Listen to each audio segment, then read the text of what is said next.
So, in today's video, I just want to share a few interesting details that you likely missed in Skellige.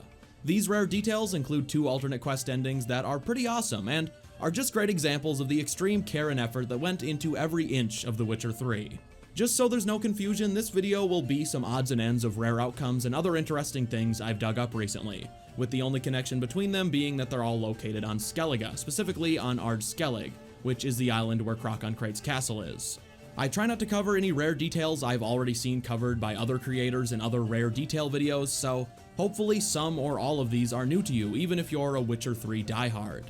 To get straight to it, I first want to focus on a very simple unmarked quest that can be found just outside the small village of Sund. Siren's Call is the name of the quest, and it's very straightforward. A traveling shepherd is in the middle of being attacked by a group of sirens, and if you so choose, you can save the guy.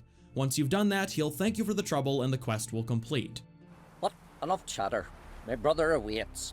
Thanks for the help, stranger. Your gods grant ye health. Now, what's pretty awesome is that this shepherd can be found a second time in a different village, where he lives with the brother he mentions while thanking you. After some time passes in-game, either through meditating or just by playing and progressing, if you travel to the village of Arinbjorn, which is also on Skellige, you'll find the very same shepherd reunited with his brother, and you'll once again be thanked for your help with the siren problem. Oh, that's the one. Thanks for the rescue, stranger. If not for you, we'd have been siren food. May you thrive and prosper. Okay, so before we move on to the next quest, I do have a small bonus Arinbjorn detail, and that's probably a sentence no one has ever said before. The first time you visit the notice board in this village, you'll find a notice from someone in town letting the people know that someone named Rogvi went out fishing several weeks ago, never returned, and that the family is looking for his body. What's interesting is that Rogvi's widow can actually be found in-game. If you run out of Arinbjorn through this large field and all the way out to the coast, you'll find his widow crying and can overhear the conversation she's having with her friend. Yana, it'll be 3 weeks since the storm now. You've naught to look out for. He's not coming back. You don't know that? Maybe his rudder broke? He was set adrift? Maybe Siren saved him? We've both heard the stories. Tales, Yana. They're naught but fairy tales. If the seed only give back his body. I've sewed him a lovely shirt. He'd be dressed as fine as a Jarl for the funeral. Alright, moving on, I want to talk about a quest called Peace Disturbed.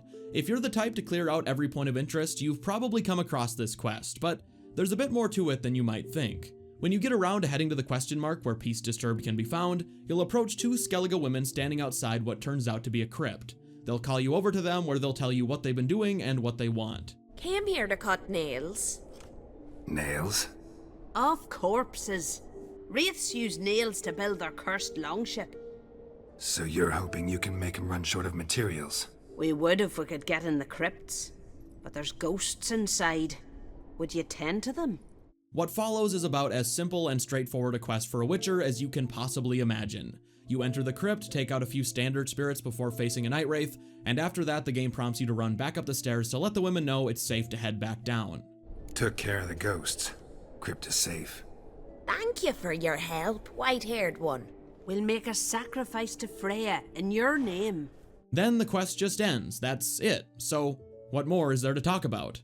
Well, to back up a bit, after you've defeated the night wraith, if you choose to look around the lowest level, you may notice a collapsible wall. Art it down or destroy it with a bomb, and you'll find yourself climbing through a fairly long tunnel, before eventually reaching an exit you can jump through or destroy.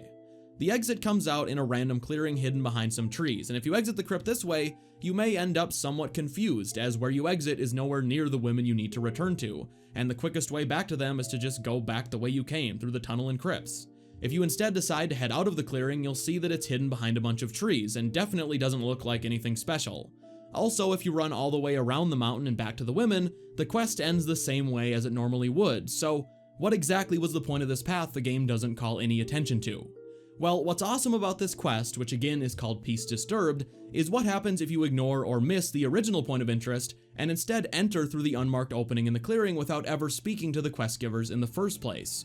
If you do this, the spirits will still be down there, of course, where you can take care of them ahead of time, but once you exit the crypt, you'll get a totally unique cutscene, where Geralt is mistaken for one of the wraiths the women wanted cleared out, because they didn't see you go in, and one of the women thinks you're a ghost just exiting the crypt. A ghost! We're all gonna die! Eat it, woman. Ever heard a ghost walk so loud? Drag its feet? It's a man, flesh and bone. Sep, what's he seek here? Just exploring the tunnel, other side of the hill. Why are you here? At this point, the women will say what they want as usual because they don't know the crypt is already clear, and Geralt can tell them he took care of the wraiths while he was down there. Would you tend to them? Ran into some monsters down there. Already took care of them. After this, the quest will just auto-complete without you ever actually having any objectives. By the way, if you enter through the clearing but ignore the wraiths and run right by them, you'll still get the cutscene where you're mistaken for a ghost, but once the women ask for Geralt's help, you can tell them you'll go back down and see what you can do. Fine, I'll see what I can do about the ghosts. Okay, let's move on to the next quest I want to talk about, and this one is called Brave Fools Die Young. Just like the previous quests I've already talked about today, under normal circumstances, there's very little to this one, although Brave Fools Die Young has no objectives whatsoever. It's that short. You come across a couple of Skelligers with one of them clearly being injured. They're sitting near a lit monument of some sort, and if you decide to see what happens, they'll fill you in on what went down. How'd you fall? We set out to light a fire there, atop of the statue's shoulders, for our own glory and that of our ancestors. Looks like you succeeded. Aye, but the fire went big so quick Peter jumped back, lost his balance. After this, you can offer to help by giving the man some medicine, which ends the conversation and quest automatically. This celandine should help you. Won't mend your leg, but it will make it hurt less. Thanks. Our undying gratitude, that gets ye. The gratitude of a dying man in my case. Enjoy it while it lasts. Shut it and show me that leg. Thanks again. God's guide ye. So, if you're really paying attention, you might already see where this one is headed.